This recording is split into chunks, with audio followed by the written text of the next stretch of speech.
Então já parte do princípio que se eu estiver estudando um código mesmo, que está dentro do código do JavaScript e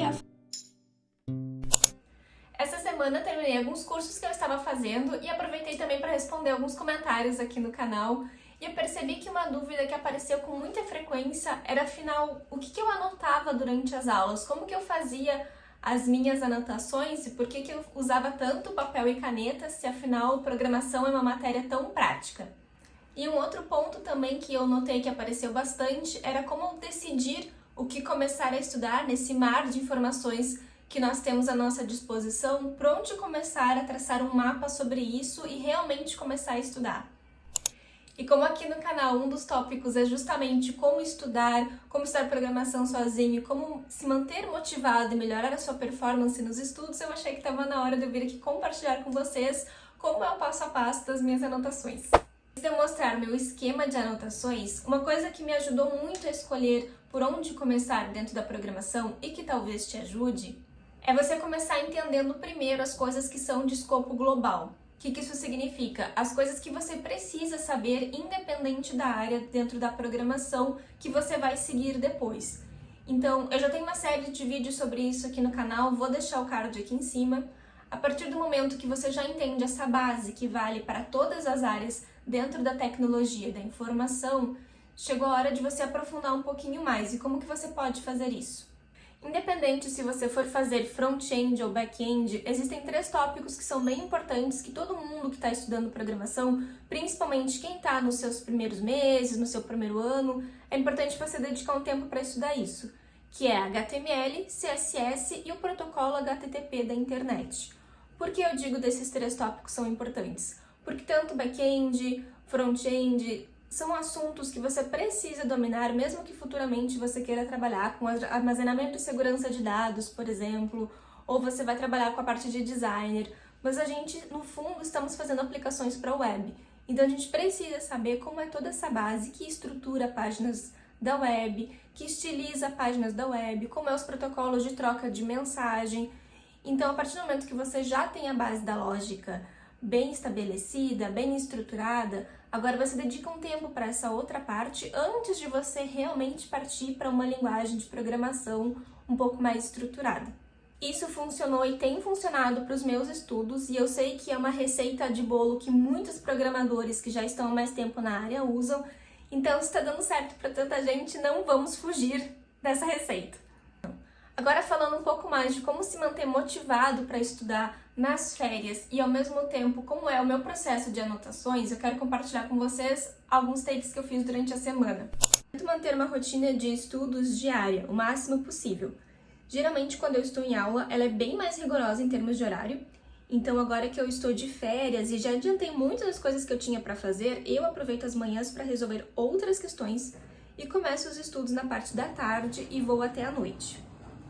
Uma outra coisa é que eu anoto muito. Eu uso muito o caderno para tentar entender, principalmente quando eu começo a estudar algo que é novo para mim, ou que é muito difícil, ou quando eu vou aprofundar meu conhecimento em alguma outra área, ou às vezes quando eu me deparo com algum exercício que está sendo um pouco mais complicado para mim.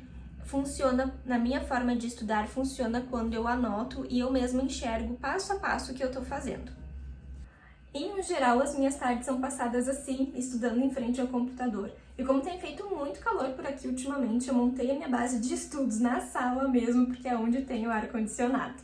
E voltando agora para como manter essa rotina de estudos nas férias, uma coisa que eu tenho feito muito e que tem sido muito legal é desenvolver projetos do início ao fim. Inclusive, teve vários inscritos aqui do canal que já deram essa ideia em outros comentários de outros vídeos, então é muito bacana ver isso. Tem me ajudado muito, espero que isso também te ajude a você montar, nem que sejam coisas simples, eu já até compartilhei aqui no canal uma ideia de projeto bem simples que eu tinha desenvolvido, mas não só esse, tem outros, e caso você fique curioso, tá lá no meu GitHub todos os repositórios, o link tá na página do canal. Aproveitar que a gente já tá falando sobre estudos e anotações para deixar um pouco mais claro para vocês como é esse passo a passo. Primeiro, que eu não anoto tudo que eu olho.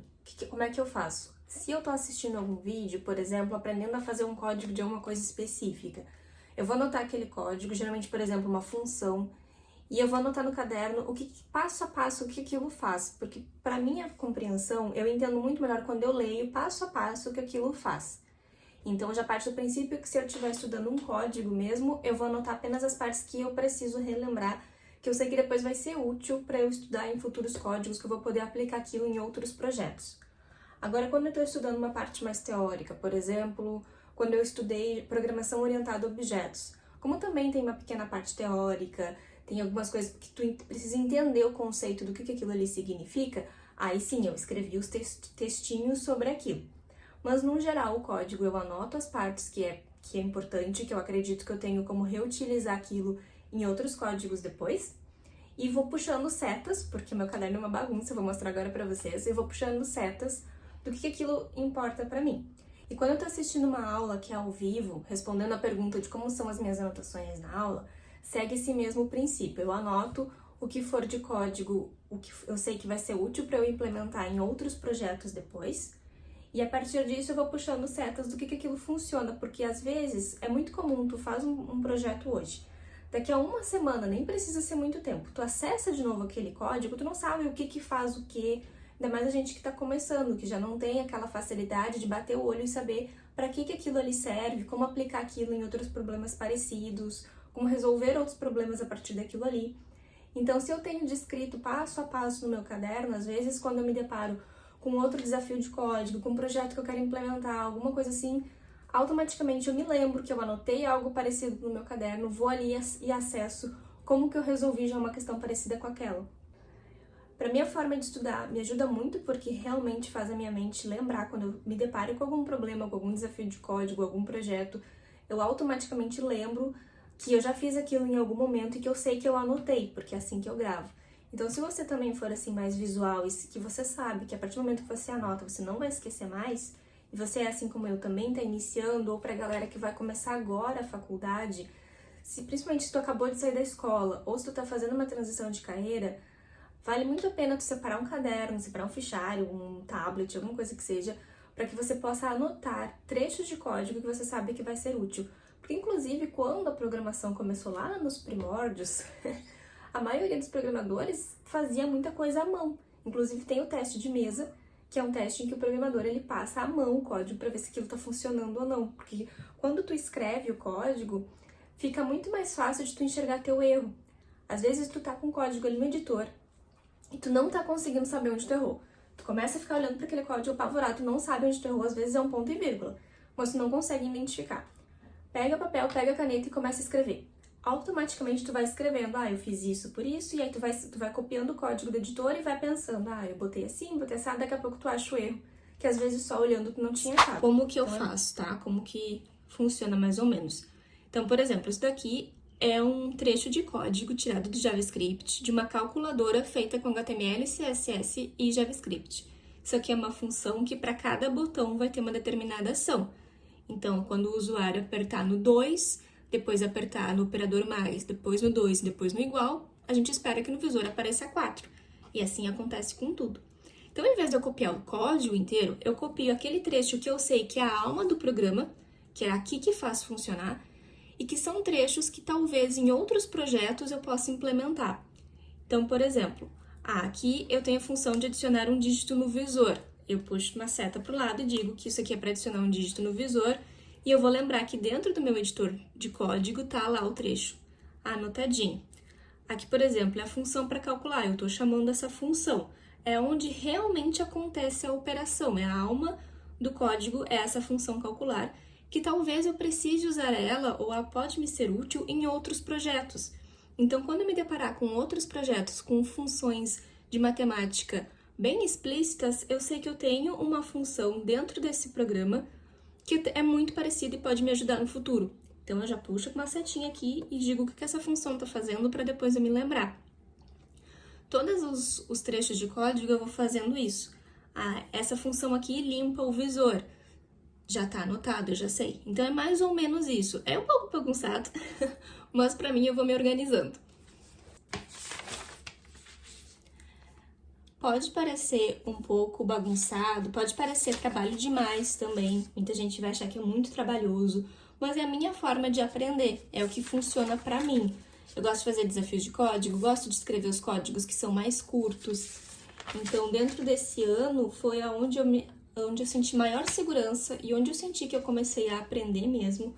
Foi quando eu comecei a fazer mais anotações, a puxar setinhas explicando o que cada parte do código funciona. Então, como eu sempre falo aqui no canal, quem já acompanha mais tempo sabe que você tem que encontrar a melhor forma que faça mais sentido para você estudar. Essa é que faz sentido para mim e eu tô mostrando para vocês passo a passo para que talvez, de repente, outras pessoas, principalmente a galera que vai começar a faculdade agora, que ainda tá nos seus primeiros passos, que tá estudando sozinho, que agora que vai começar os estudos, isso talvez seja uma boa forma de começar a se organizar, de como fazer as anotações, que às vezes a gente não tem muita noção do que anotar, do que é importante, do que não é. Às vezes acaba anotando muita coisa ou acaba não anotando nada. Então, aproveita que agora que você já viu como é o meu esquema de anotações, deixa aqui embaixo para mim nos comentários como você organiza os seus estudos, se você utiliza anotações, porque eu sei que a maioria do pessoal que está dentro da tecnologia da informação acaba nem chegando perto de papel e caneta, faz tudo ali no editor de código, mas deu super certo para mim e eu vou adorar saber aqui embaixo nos comentários como que é para você, quem está iniciando ou quem já está há mais tempo dentro da programação, como que você começou a estudar e principalmente as partes que tem mais conceito teórico. Uma coisa que eu acabei de dizer e que eu quero enfatizar é que eu acho extremamente importante você manter uma rotina de estudos, é o que eu tento fazer, inclusive agora nas férias, e isso é fundamental principalmente para nós, seres que estão recém-iniciando, dando seus primeiros passos dentro do mundo da programação, porque é uma fase em que a partir do momento que você se afastou daquilo por muito tempo, você vai esquecer e vai ter que voltar da estaca zero de novo depois. Então, todo dia um pouquinho, todo dia consome nem que seja um vídeo, eu acho que faz um grande diferencial na hora de alavancar nossos estudos. E se você que está assistindo a esse vídeo vai começar dentro de uma faculdade, dentro da tecnologia da informação, seja ciências da computação, engenharia de software, análise e desenvolvimento de sistemas, enfim, o curso que você for fazer. Caso você esteja assistindo esse vídeo hoje, as suas aulas ainda vão começar no mês que vem, não deixa para começar a estudar depois que as aulas começarem. Se você não tem base nenhuma dentro da programação, além de ter diversos vídeos dentro aqui da internet, diversos sites maravilhosos que podem te ajudar a estudar isso, caso você queira, não, eu vou deixar para começar a parte prática quando as minhas aulas começarem. Tem vários outros assuntos que você pode já ir estudando desde agora para ir tanto se familiarizando com o termo quanto se contextualizando em tudo que está acontecendo. E para te mostrar que tem outros assuntos que são importantíssimos de você saber, caso você ainda não tenha iniciado, um desses tópicos, por exemplo, é a história da programação. Você sabia que o primeiro algoritmo foi escrito por uma mulher? Ada Lovelace escreveu o primeiro algoritmo num sistema de cartões perfurados para fazer funcionar uma máquina de tecer, onde cada combinação fazia determinada atividade dentro da máquina. Isso foi tão incrível e tão genial para a época que um século depois, o ENIAC, que foi o computador utilizado na Segunda Guerra Mundial, que fazia táticas de guerra e cálculos bélicos, e ocupava um quarto inteiro, gigantesco, funcionando a válvula, um século depois que ela tinha escrito, também funcionava no sistema de cartões perfurados, no estilo que ela tinha desenvolvido. Então, quando eu digo para você ir se familiarizando com os termos, ir se familiarizando com a área, é justamente sobre isso. Saiba a história daquilo que você está estudando. Afinal, a tecnologia tem uma história muito antiga e se a gente quer fazer parte disso trabalhando no mercado de trabalho, a gente precisa saber tudo o que veio antes de nós, porque cada pessoa que trabalhou antes de nós favoreceu para que a tecnologia esteja hoje do jeito que ela está para a gente poder entrar no mercado de trabalho. Então, o maior recado que eu posso dar depois disso é saiba a história da tecnologia, saiba a trajetória, saiba como surgiu a Microsoft, saiba como os computadores se tornaram como eles são hoje. Inclusive, caso você queira um vídeo especificamente sobre a história, deixa aqui embaixo nos comentários que eu posso montar um vídeo sobre o assunto. E saiba toda essa trajetória, porque afinal nós estamos querendo fazer parte dela também. Então era isso por hoje, gente. Espero que esse vídeo tenha te ajudado a te manter motivado a estudar mesmo ainda nas férias e que te ajude a organizar as suas anotações, a organizar como você vai estudar daqui pra frente. Mas antes de finalizar o vídeo, eu vim compartilhar com vocês as luzinhas que eu coloquei no meu quarto esses dias. Eu sei, tem a ver com o vídeo? Não tem. mas todo mundo na tecnologia adora uma luzinha.